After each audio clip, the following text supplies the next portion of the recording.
Okay.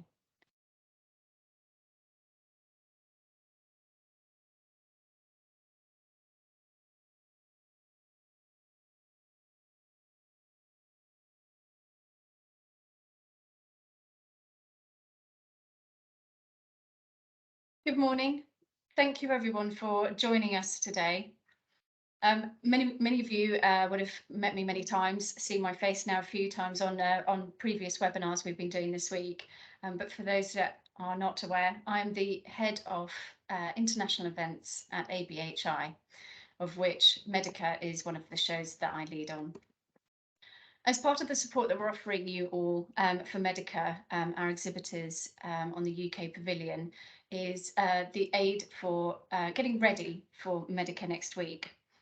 This particular session is a fantastic opportunity to get a better understanding of visitors, the psychology behind exhibiting, and also in-depth knowledge of the event itself and advice on how to navigate this particular show. Before we go into the presentations, if I can just go into a few bits of housekeeping. Firstly, I know that we're all very familiar with webinars these days, but just for those little reminders, please put your microphone on mute. If you have a question, we do encourage people to put questions forward. This is an opportunity for you to get some advice directly relevant to yourself and what you're wondering before you turn up to the show. If you do have a question, please unmute yourself, ask that question, raise a hand, or if you'd like, please put it into the chat and I can put that question forward for you. If you have, this session will also be recorded. Make sure that you're aware that this is a recorded session, and the webinar will be available after this session on the ABHI website. If you go to the Medica page on our website, you'll see that all the recordings from this week are all listed on there. So you're able to see the slide decks and also the sessions themselves. So I'm now delighted to introduce our first speaker, Simon Naudi. Simon is an author, CEO of Answers Training International. I've had the pleasure of working with Simon for a number of years now, doing training sessions for exhibitors at other shows, and I attribute half of my knowledge to the things that I've learned from Simon. So Simon, thank you very, very much for everything you've bestowed upon me, and I know that we're going to find out quite a lot today as times have changed quite dramatically in the last couple of years. But if I can hand over now to you, Simon. Thank you very much indeed. Welcome everybody and good morning. I'm rather hoping now that you'll be able to see my presentation. Yep, that's up. Perfect. Okay, my background, I guess, has always been in sales, and I've been working in the events industry for over 35 years now. And I really love the whole concept of exhibiting and exhibitors and being a visitor. And I go to and attend a large number of shows, both as an exhibitor but also as a visitor to many. And what always strikes me is you can see two stands that are separated by no more than 2 meters of carpet, both doing roughly the same sort of thing. And yet one of them is really busy and one of them is really quiet. It's always made me think, well, you know, they both paid the same amount of money to be there, and yet one clearly is smashing it and one isn't. So the thrust of my presentation today, I guess, is to look at things that you can do before, during, as well as after the event to make sure that yours, if you like, is the busy stand as opposed to the quiet one. Hopefully that makes sense. The idea behind this is that it's all about visitor perception. And when you look at the visitor perception, often the key thing is that it's about first impressions. You know, there are so many stories about first impressions are really important, first in best dressed, and never judge a book by the cover, and all these really good data points. But the basic fact is that people do judge by first impressions. So as somebody walks past your stand, they're going to have a first impression, and that first impression you haven't really got long for. In fairness, folks, they reckon you've got about 10 to 12 seconds in order for that to happen. 10 to 12 seconds is roughly what it takes the average visitor to walk past the average stand. And within those first 12 seconds, they've got to roughly see who you are, what you do, and possibly what you can do for them. And that's really how they're going to judge you.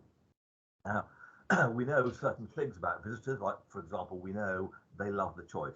Coming to Medica, seeing all these distributors and manufacturers under one roof, they love that. That's a really good um, plus in their mind.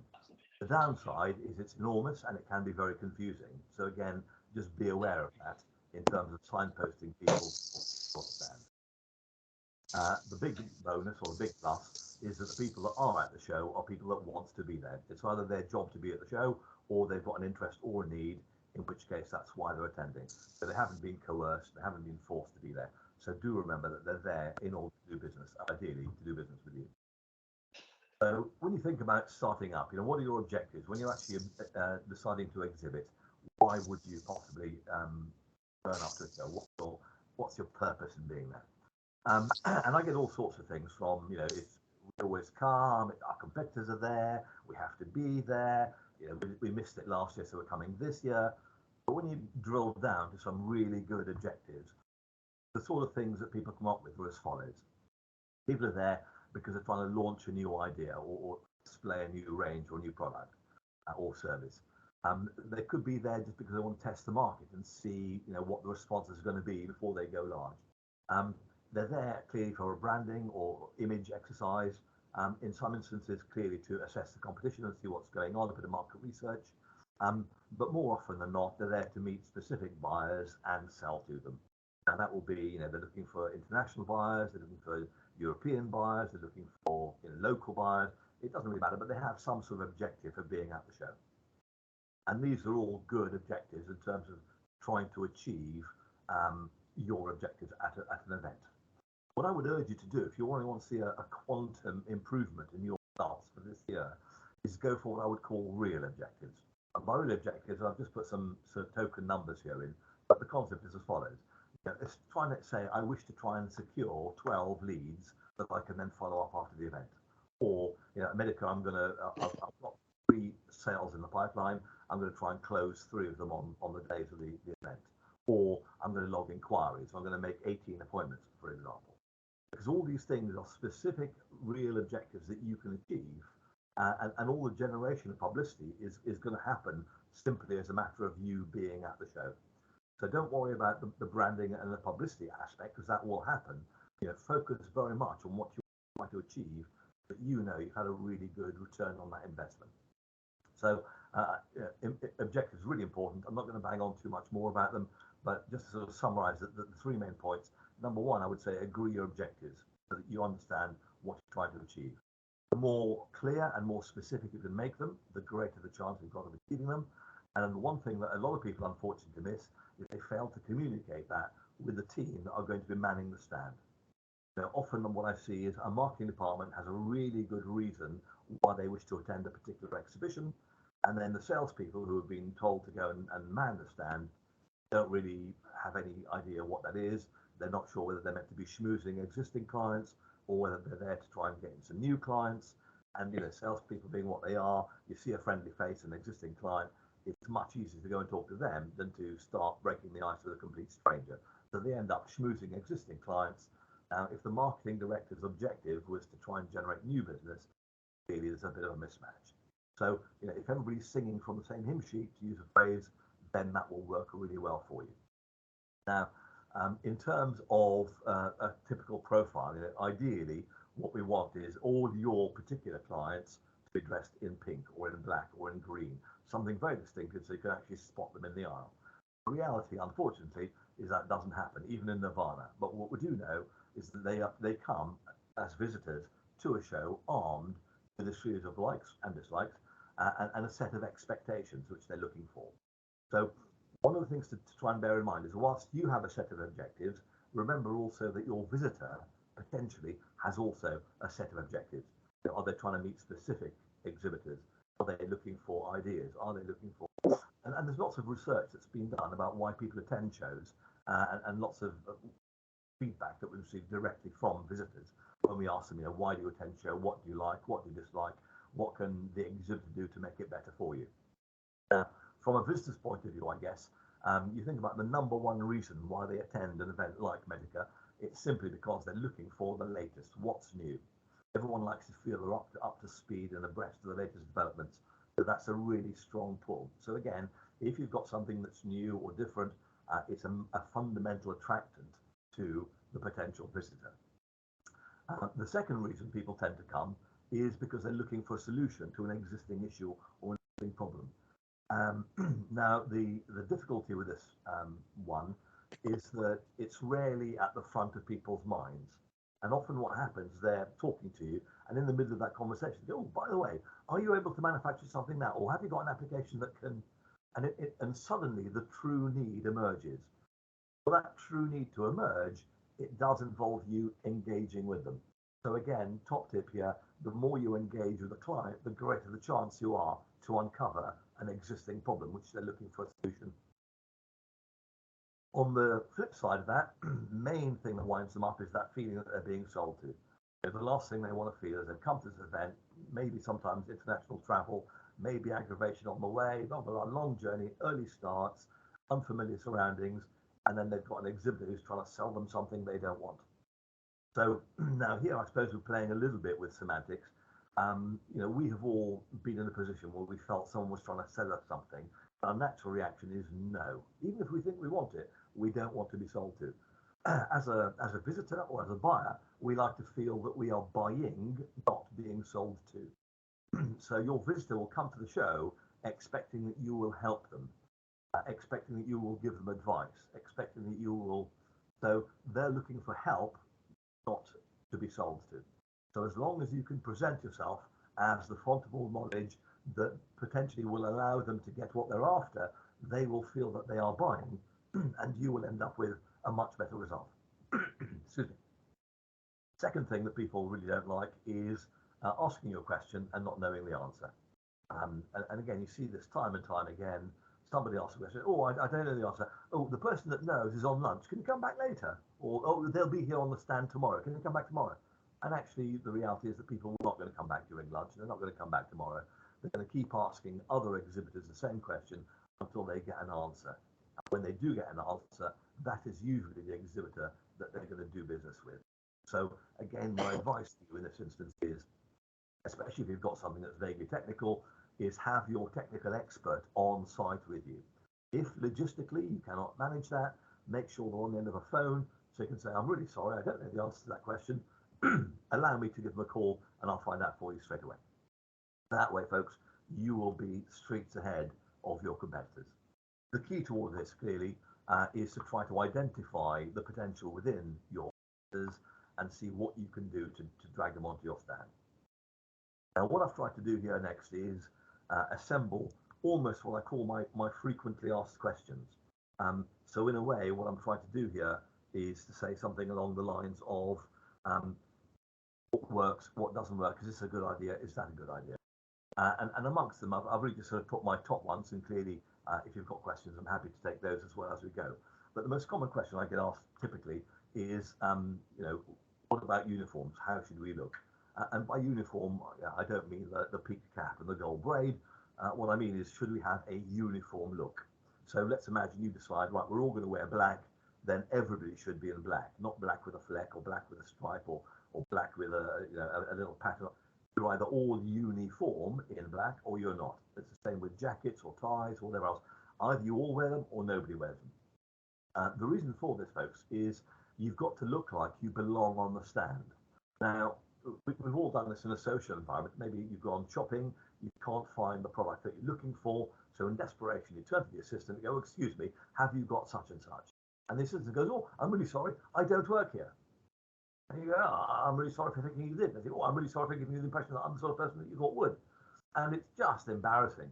And the problem is, if you're talking to one of your colleagues and you look dissimilar, as a visitor, I don't know whether you're talking to a colleague or whether you're talking to another visitor. And if I interrupt you and you're actually talking to another visitor, that's going to be rude, it's going to feel awkward.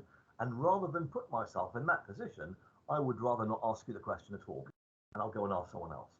But if I can see that you both clearly work for the same company, whether it's branding, whatever, if I can see that you're both colleagues, I am far more likely to come and ask you a question than if I thought, oh, there's a bit of a danger thing here, maybe I won't risk it. So again, we know that uniformity encourages interaction with visitors. Those of you who've exhibited before will also know that exhibition stands have a habit of getting trashed progressively over the 4 days of an event. But also now be a bit more mindful, folks. I guess, since COVID, things have changed. Some people are quite happy for a hug and a handshake. Some people are still wanting to sort of fist bump you or elbow bump you. And some people just want to stand a bit further back. Some will want a mask, some won't. You just need to be a bit more mindful of how people feel in that interaction. And the best advice I give you is take your lead from them. If they put their hand out and offer to shake your hand, then great, do it. Whereas in the past, I would always say, put your hand out and welcome them onto your stand. Now you just need to be a little bit more mindful of that. Your stand also should be functional, folks. Even if you found a stand designer design it for you, if something isn't working, then don't be scared to move it. No matter how pretty your floral display may be, if people are tripping up on it or banging their knees against it every time they approach you, it's not a good look. Don't be scared to move it. It should allow you to do what you need to do with your stand. The other thing people ask me about are gimmicks. Do they work? And what I mean typically by a gimmick is usually it's a cardboard box with a slot in the top, and it's a little sign that says, put in your business card and win some champagne or salmon or an iPad. And the question is, do these things really work? Now, the answer actually, from all the research that's been done, is yes, they work remarkably well at attracting people who like to eat salmon, drink champagne, and win a free iPad. Are they any good at attracting a potential client? Well, that's a different matter. If you can, try to have your gimmick as something that will only appeal to the people you ideally are trying to target. I'll give you an example. We did some work recently for the boat show, and there was one exhibitor there whose living, I suppose, was to clean boats. He was a boat cleaner. So he had a little box which said, insert your business card, and once a day or twice a day, we'll do a draw, and whoever comes out the thing will win a free boat cleaning service, which was great. Now, his little box wasn't rammed full of business cards, but actually the cards that were in there were all people that owned boats that wanted his services. So effectively, a series of prospects all putting their business cards inside his little box, and a couple of weirdos, obviously, who thought they'd try it for the sake of it. You always get those. Finally, folks, the other question I get asked is, what about brochures? Do we take brochures? And again, especially with an international event, you think, well, am I taking them with me? I've got to get them in my suitcase at my weight allowance. Am I going to get them through customs? And it's just becomes, nowadays, I'd say more and more people are far happier to receive an electronic set of corporate credentials. However, I do appreciate that some people still like to have a brochure. So if you're going to have brochures, think about how you're going to vend them. We went to a particular show where we booked in late, so it was our fault, but we ended up in an area that was nothing we really did, and we were getting really strange inquiries. And rather than pack up and go home and write it off as a bad job, we decided to test the efficacy of different ways of vending brochures. And we looked at four. We looked at a stack of brochures in a pile. We looked at a fanned out display. We looked at the literature racks, freestanding and floor standing, and pile on a table. From all of those ways of vending brochures, the least effective clearly was the neatly fanned out display. Some people, it looks very smart, it's rubbish. You could see the visitor stressing out about where they could take one from so they wouldn't ruin your display. So don't do that. Fan display ain't not good, don't do it, avoid it. The next most effective, or least effective, whichever way you're going, was just have a pile of brochures. And the problem with a pile of brochures is that the visitor didn't really know whether that was your personal stock or whether it was for them to take. And you'd see them, furtively look over both shoulders, approach your stand, take a brochure, and then leg it down the aisle, which again is not great if you're trying to interact with the visitor. So the next one up, I suppose, was the literature racks. Whether it was a floor-mounted one or a wall-mounted rack, they worked far, far better. Until you were down to your last one or two in any one pocket or any one rack. It seems that visitors are quite reluctant to empty a rack or a pocket of the last of anything.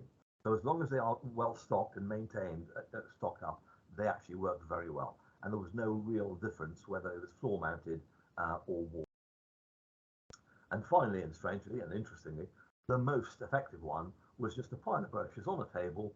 I'm not saying thrown everywhere, but they weren't arranged. They were just sort of just chucked on the table, because it was quite clear then it was for the visitor to walk up to them, start flicking through it, And at that point, you could ask questions and interact with them.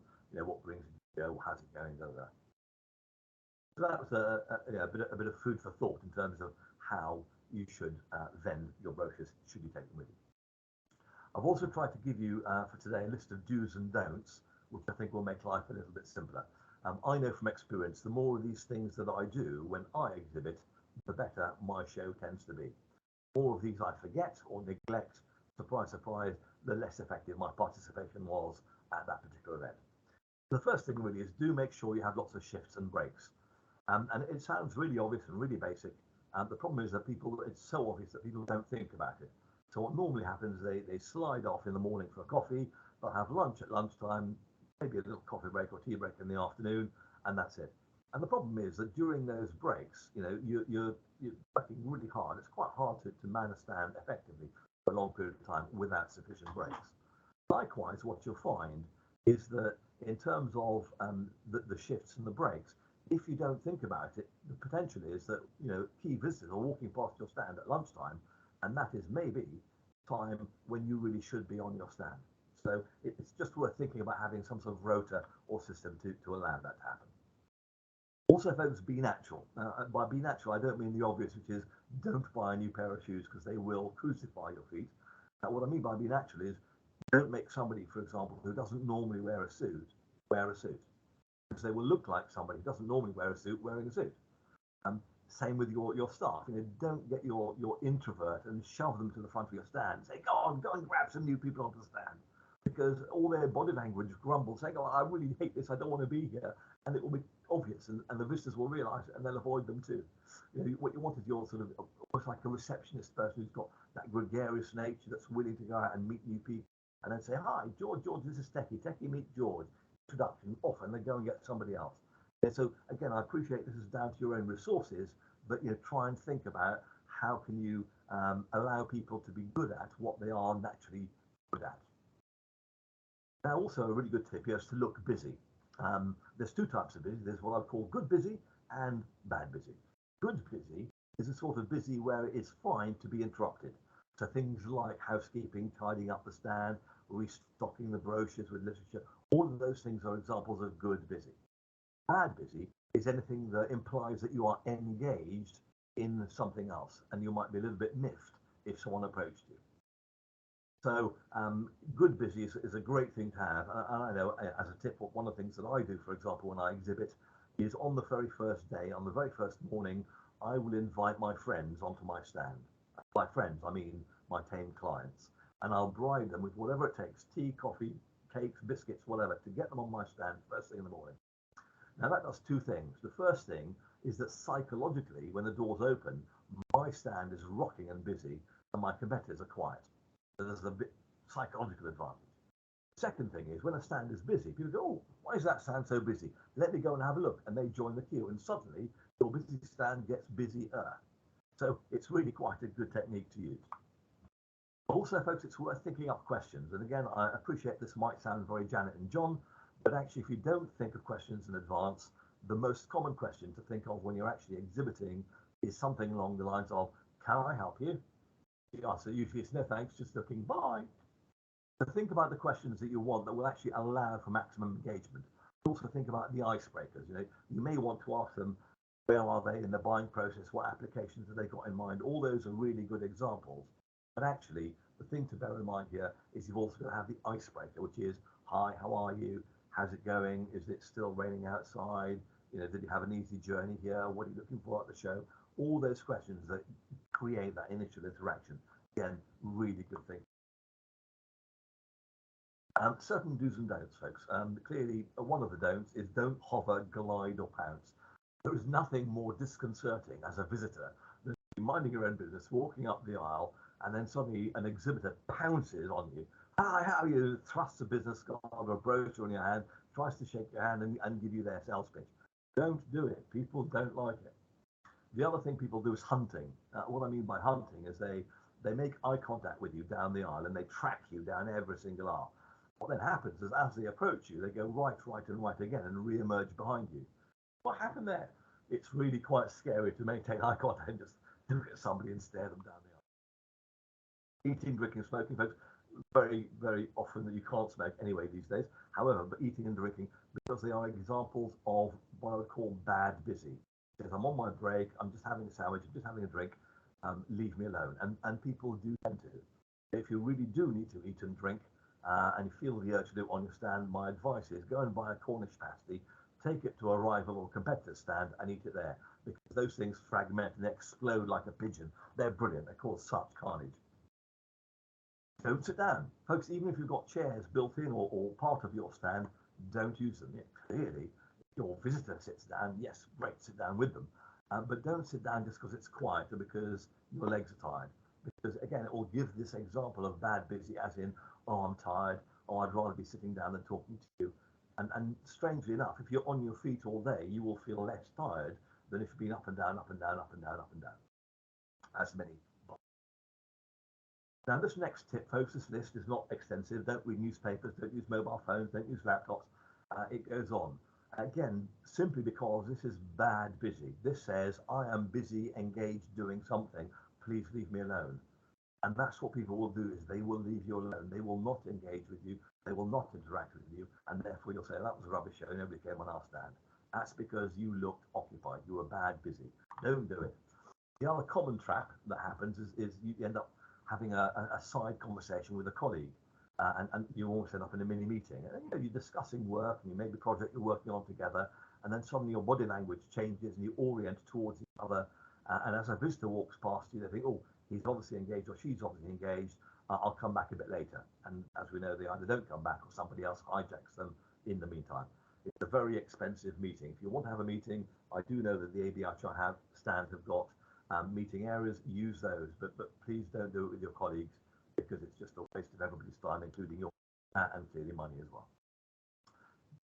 Folks, if you would, that whatever happens during those days of the show will only equate to a small percentage of your results. Often we get somebody approaches and go, hello Simon, do you remember us? No, I'm really sorry, I don't. And they go, oh yeah, we came to your stand last year. Oh, that's funny, I wasn't here last year. They go, oh, sorry, it must have been the year before. So my point is that 18 months later, I'm still picking up leads that I hadn't counted when I was looking at the overall results of my event. And then clearly, folks, you need to follow up. Now, following up is a major thing here. Whenever I used to tell people, oh, follow up your leads, I did feel like it was like a bit of a granny teaching people how to suck eggs. And actually, to me, it makes sense. You follow up on your leads. That's the whole point of getting leads. If I told you that 10 or 20% of companies didn't follow up on their leads, you may not be that surprised. If I told you that 30 or 40% didn't, think, wow. If I told you 50 or 60% didn't, you'd think, no way. The latest research shows that 73% of companies do not follow up their leads effectively. 73%. It is not uncommon when a stand is being dismantled after an event is over and the contractors come in to break down the stands, that they kick this box and they pick it up and it rattles and they take off the lid and the business cards, and they leave it on the stand. Oh, nobody told me to take it. I thought marketing was going to take it. Oh, I didn't know it was there. What's the point? The whole point of generating leads surely is to do something with them. And whatever you do, A, collect them, and B, follow up. And in terms of that collection, what do you need from your client exactly? Well, you probably need name, address, and phone number, because if the email address is wrong, you can phone them up or whatever as a basic. You may, depending on you, and these are all random, but you may need a specific date that they want to be followed up, or where they are in the buying process, or any budget limits. Same with which competitors they're considering, because again, if you've got good competitive knowledge, you'll understand what the budget is by default. You might want to record any particular features that are unique to yourself, and that's great. Less is more, folks. Think about the psychology of approaching a visitor with a clipboard and a pen and go, I'll just take a few details, and you can almost see them yawning on the spot. Try and think like even a sheet of A4 folded in half, so a sheet of A5, smaller typeface, pre-print everything, so all you have to do is underline or tick rather than filling out things in full, or use a tablet or whatever, but record that information so you've got it there. And a really good tip as well at the bottom there, give it a rating, hot, warm or cold. And the reason for this, folks, is that some leads literally need to be followed up within the next few days. Some can wait a week or a month, and some are 3 months, 6 months, 12 months down the line, and that's fine as well. The thing I would say is the person who collects the lead isn't always the same person who then follows up on the lead, and this way you won't miss the hot to trot people. And And likewise, when you think about the logistics of it, you might be at the show all day or for 3 or 4 days. Your client might only be there for one day. Well, there's nothing to stop you at the end of each day downloading your list of people that visited you on your stand, sending them out a quick pro forma email that says, "Dear blogs, really nice to see you on Monday, Tuesday, Wednesday, Thursday. As promised, here is our brochure, click the PDF attached, and we will contact you as promised on the 26th or 28th or whenever it happens to be." So whilst you might be back at the show the next day, your client is back at their office and suddenly up pops your information, your logo, first in, best dressed. Really good tip. Again, no reason why you couldn't do that. I'm conscious that we're sort of approaching the end of our time, so I need to just do a quick summary for you.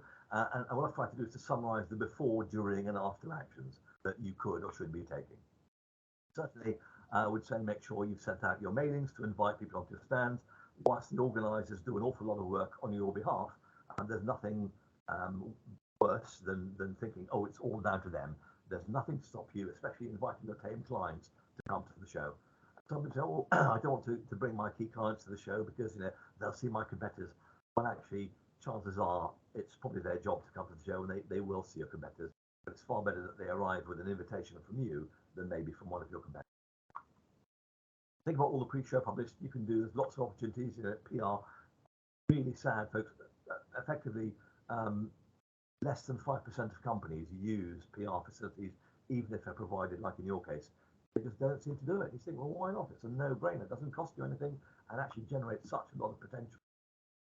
Web links. I know so many times that people have looked somebody up on the show website, found your details, contacted you directly, and you've actually almost done a deal before you do the show. Same with the phone, folks. Just because you sent them out a letter or an email doesn't mean you can't get on the phone and say, "Are you still coming next week? We look." That's great. And again, that exhibitor manual, folks, often has information in there about things that are going to be deadlines, prices, and so on. And again, I appreciate the show is very close, but again, it's plenty, because if you leave something and you think, oh, I wish I'd brought some Velcro with me because I need that, well, it's going to be much more expensive on the day than if you bought it in advance. So those sorts of things are really there to help. Again, same with sponsorship. Maybe it's too late for this year, but actually think about, could sponsorship help you in terms of creating a better image for you at the show and more greater presence? And same with your stand designers, assuming you brief them correctly, and certainly for next time, brief them again to make sure that the stand will allow you to do what you're trying to do in terms of your own goals. Make sure before you go to the show next week, week after, you've got your objectives. They're very clear, they're very specific. You actually set your goals so you know exactly what you're trying to achieve when you go to that show. And in an ideal world, make sure the people manning the stand are aware of all of this and they're trained in order to maximize that interaction. Okay, then during the event, folks, think about things like revisiting objectives. Just because you said that something needs to happen, you might have achieved your objectives in the first morning. Well, great, readjust them and revisit them. Same with questions. What questions were working? Mary, you had some good ones. What worked for you? George, maybe you could use that, and so on. Remember the 12-second rule. Do try and filter your contacts to make sure that you're speaking to the right sort of people. Be aware of body language, folks, both of your visitor, but also yourself. So it's about reading body language as well as transmitting. Make sure you've done a good job on housekeeping so the stand looks fresh and inviting. Keep busy, which is good busy. Yeah? So housekeeping as a good start for something that is good. And use checklists so that this time next year, you're not thinking, oh, we must remember this, we must remember that. You've already got the checklist, so you know what to do. Finally, in conclusion, once the show is over, make sure you follow up on those leads. Debrief your stand staff because they might have seen things that worked on other stands that will give you ideas for next year. Work out where you are compared to those objectives and make sure you reserve a stand because, again, better to have one that you can increase or decrease in size than miss out completely. Once the show is over, again, you can still do PR and post-show mailings because you can say, at the show, we met this distributor, or we did this, or we sold this business, or whatever it happens to be. All good excuses for contacting people. Plan improvements for next year's show because, again, no matter how good and how well it went, there's always room for an even better one next.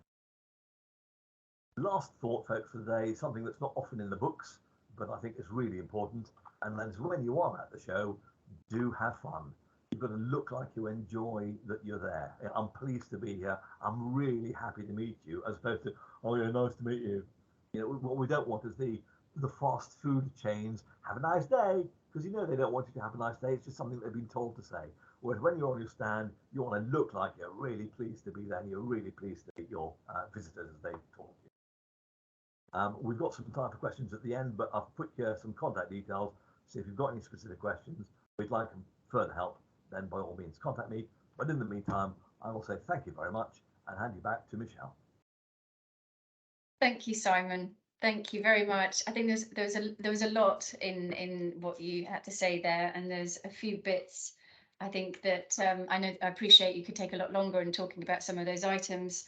Some of them can seem quite sensible, quite logical, and I think we think to ourselves, yeah, of course, that's normal. And time again, years I've been at shows and I found myself doing things that I know better, and it just takes a moment to just take a reflection and go, hang on a minute, I'm doing exactly what I've been told not to do. But you fall into these habits and you fall into doing something, and it is interesting that your feet don't hurt as much if you're standing all of the time rather than rotating back and forth. But it's just too tempting, isn't it? So I think although some of it sounds obvious, there's other points that I think we could spend a lot more time really talking about. That I think you just touched on the tip of some of those items, and I'm sure that people have got really specific questions about how they want to approach people or background on their companies and how do they do that. So I think if there's anyone who's got any questions that they want to ask, please put them forward. But if I can now hand over to Adrian. Adrian is the sales director for P3 Medical, and has been exhibiting at Medica for 16 years. In actual fact, independently of ABHI, not in the UK Pavilion or in the Hall 16. He exhibits as a standalone stand. I have to shamefully say, what hall is it again, Adrian? Hall 5. Thank you very much.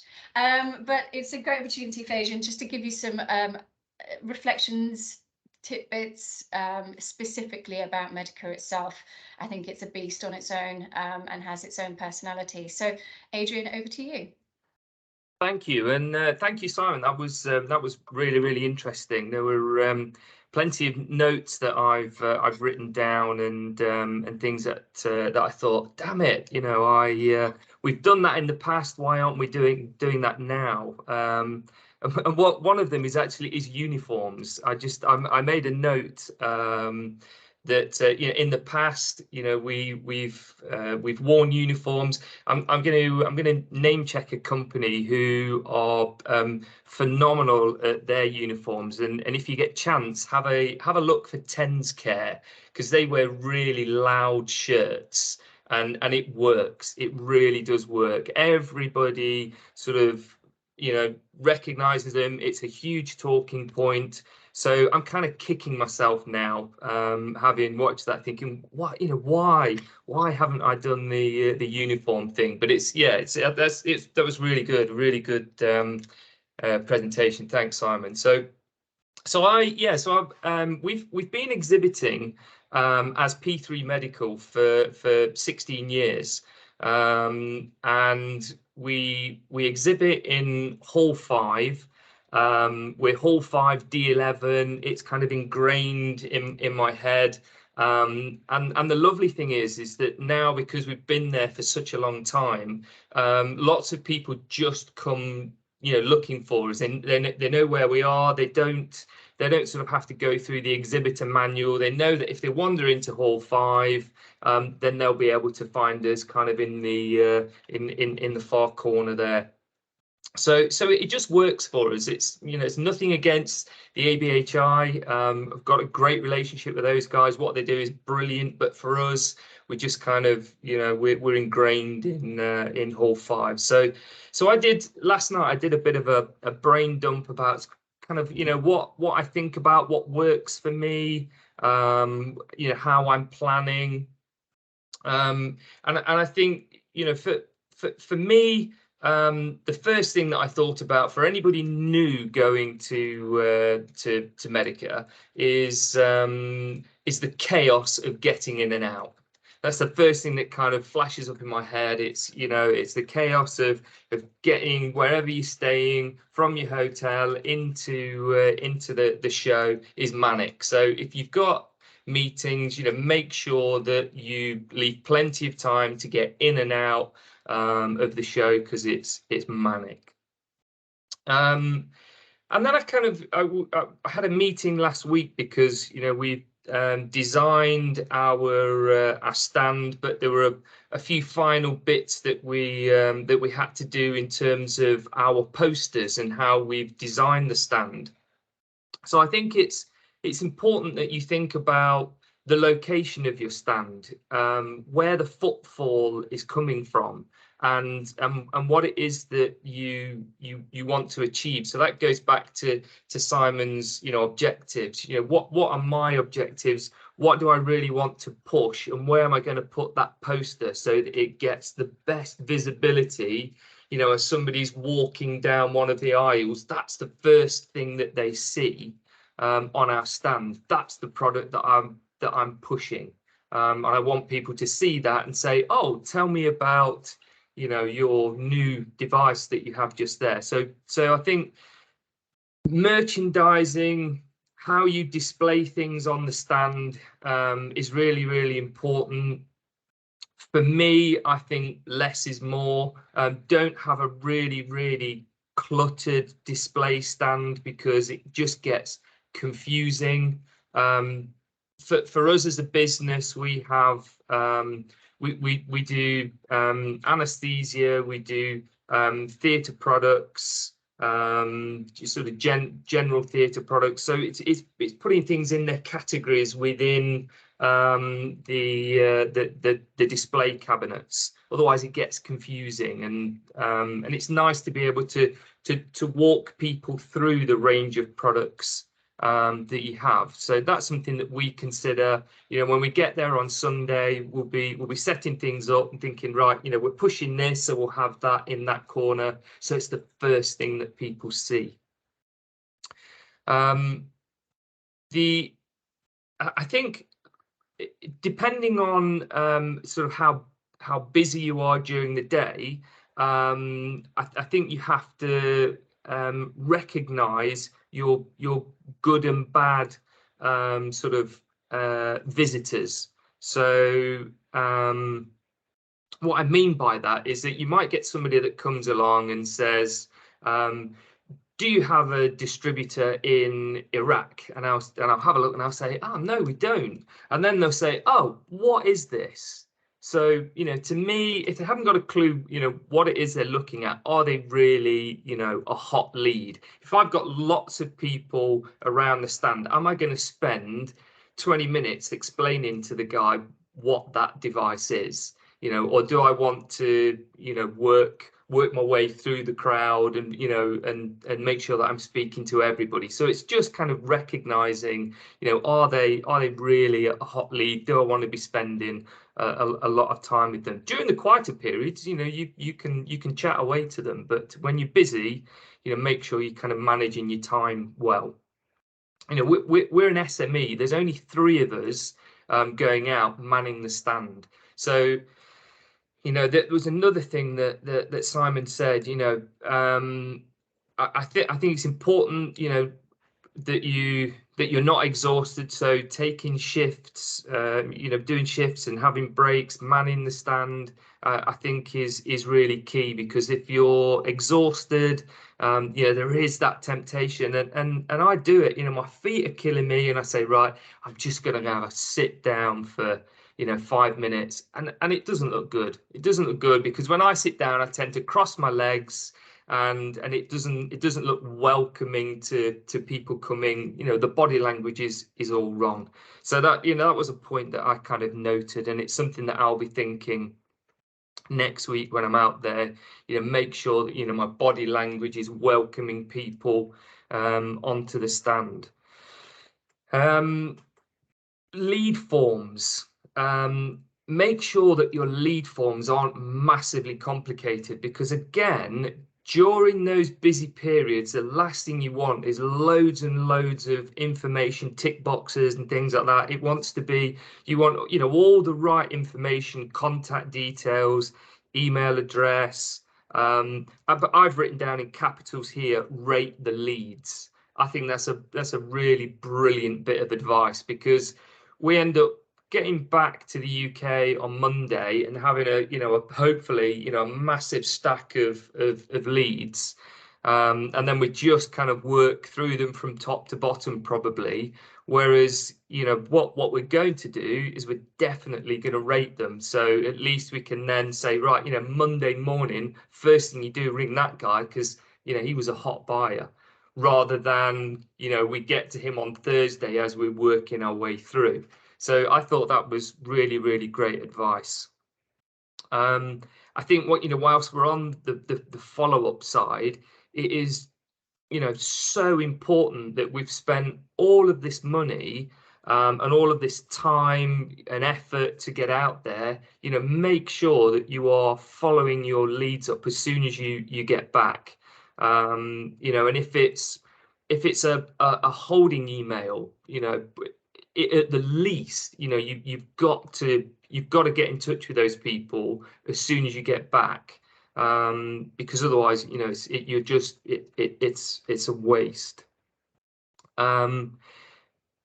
Samples. If you're taking samples out now, what we actually do, we used to take tons and tons of samples out there, and I'm starting to think in a more sustainable kind of way now with everything that's kind of happening in the world. So I actually limit the amount of samples that I take out, because it means I'm not shipping pallets of stuff out there and then shipping pallets of stuff back.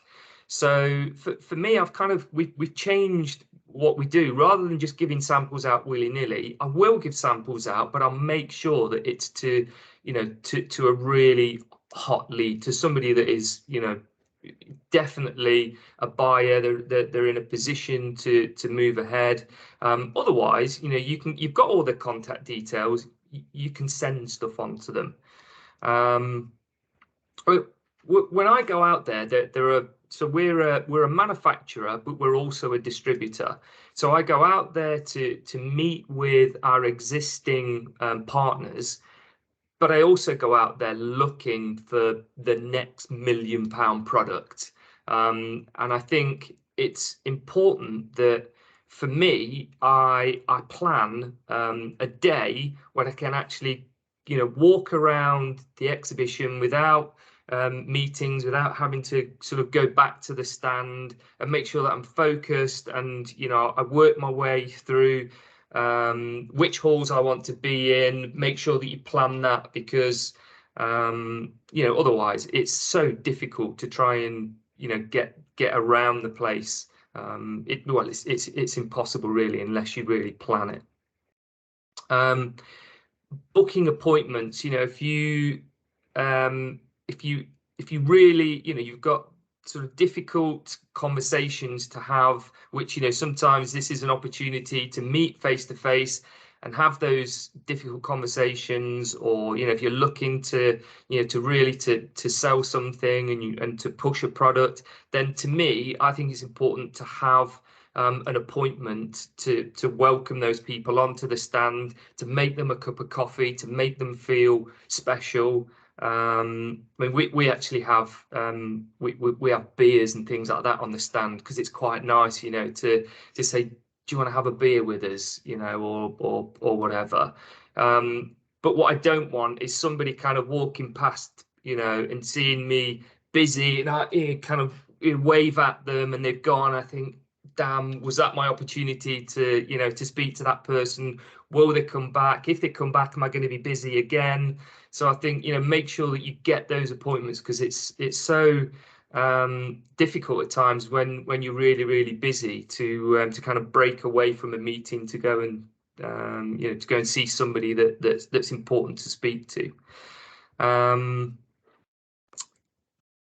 So I think, so going on to that was kind of like my my brain dump. I think the things that I got from Simon's presentation. First impressions, really, really important. Body language, that's really important. Your objectives, that's key, you know, making sure that you know, you go there and you achieve those objectives, whether it's merchandising your stand, you know, a specific meeting that you really want to do. I talked about the uniforms bit, the shifts and breaks, and I think smile. You know, smile is really, really important. You know, you want to welcome somebody onto the stand, make sure that you know, you're enjoying yourself, and yeah, then I think, you know, you'll have a successful show. I think the fact that Michelle has reappeared on the screen means that my time must be up. So so yeah, apologies if I have waffled on, but I hope that was useful. And yeah, if you've got any questions, please shout up. I think it's really good, Adrian. Thank you so much for that. I think it just helps when someone says they've actually tried and tested these methods, and you know, you're saying it does work. And I think that's really great, and your advice in terms of about products as well. There's a few things I've pulled out, and whilst if anyone's got any questions, if they want to put that in the chat, but I'll jump in and put out the things that I noticed. The thing with uniforms, sometimes it's not so practical to get uniforms, certainly at this point, but if you have large company badges, a badge that has your logo on it, so people can see that it's a colleague that you're talking to, really quick and easy. You don't need to get a whole wardrobe change for that to be able to happen. That's a really good solution. And certainly me, you know, I go around to all of you, all of the exhibitors, and try and have a chat with you at least once a day.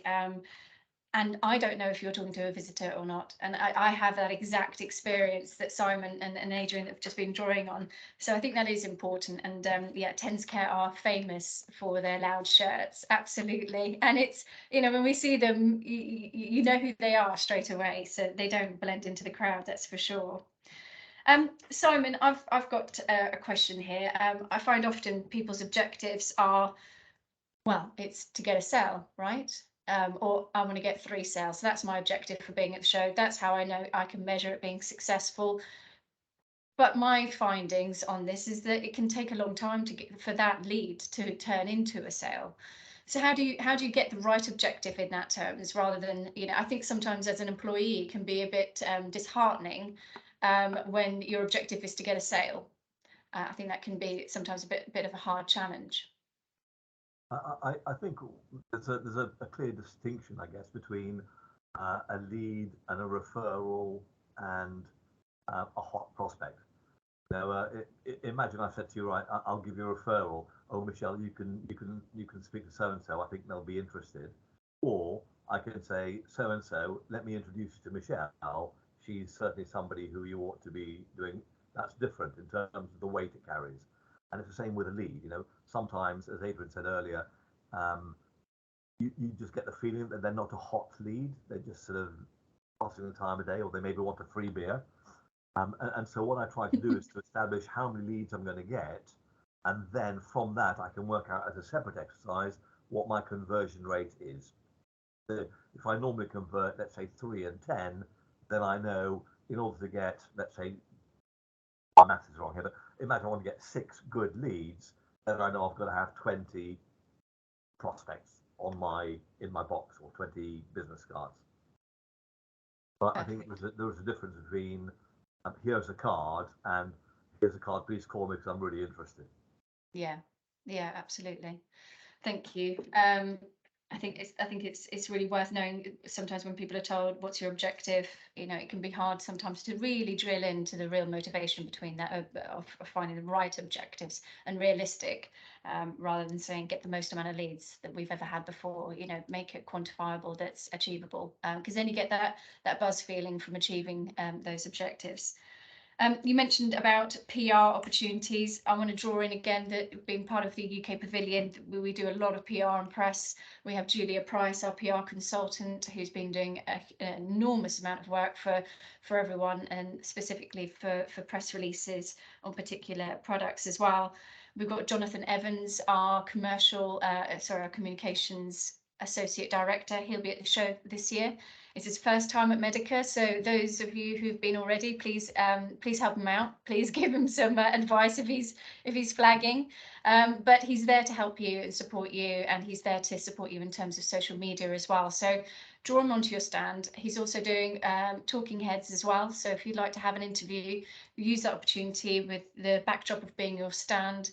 That can go out on social media, and your client may see it on Monday and maybe planning to come on the Tuesday or the Thursday, and it's another reason to come and see you. So that's all at your fingertips and available for you. So please use that.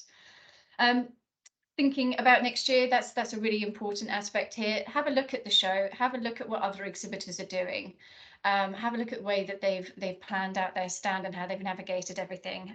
You can see what works and what doesn't work, and there's no shame in stealing a couple of ideas or adapting something that you think that you could try differently next year.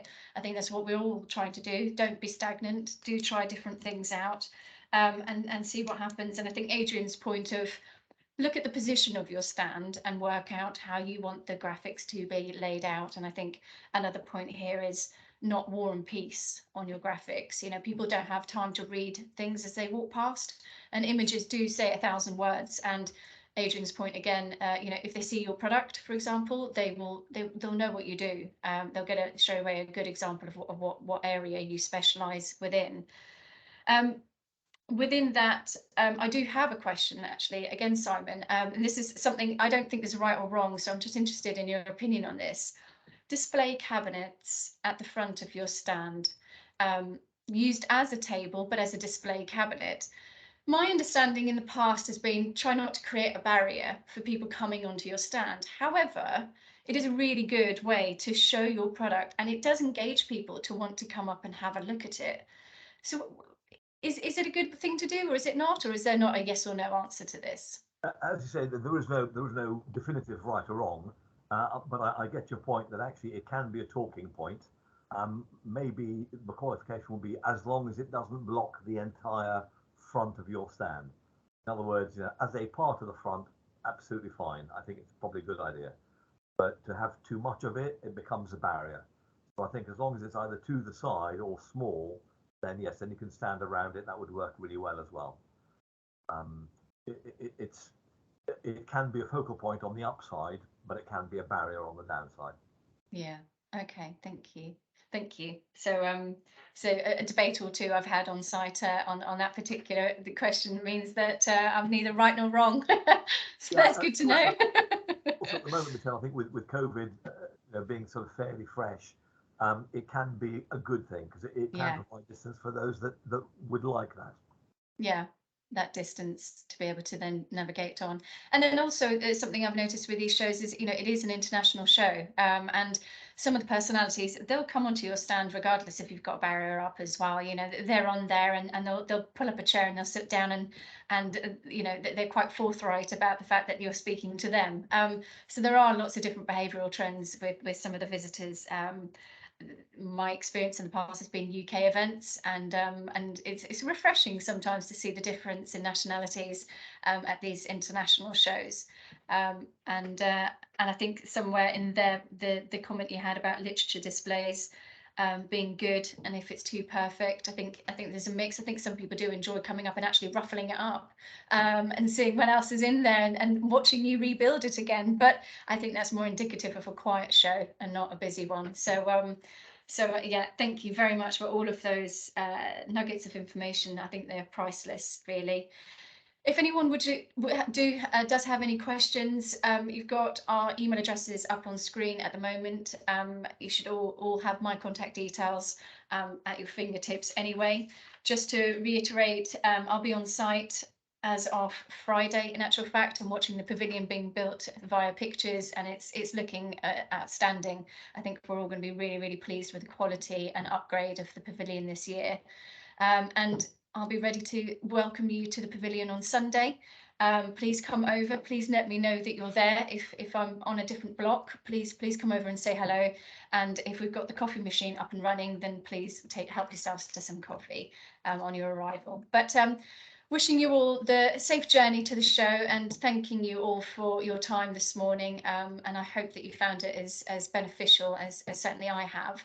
And looking forward to seeing you all very soon. Very good luck. Yeah, Thank good you. luck, everyone. Thanks a lot. Thank you. Thank you. Thank you. Bye. Thank you.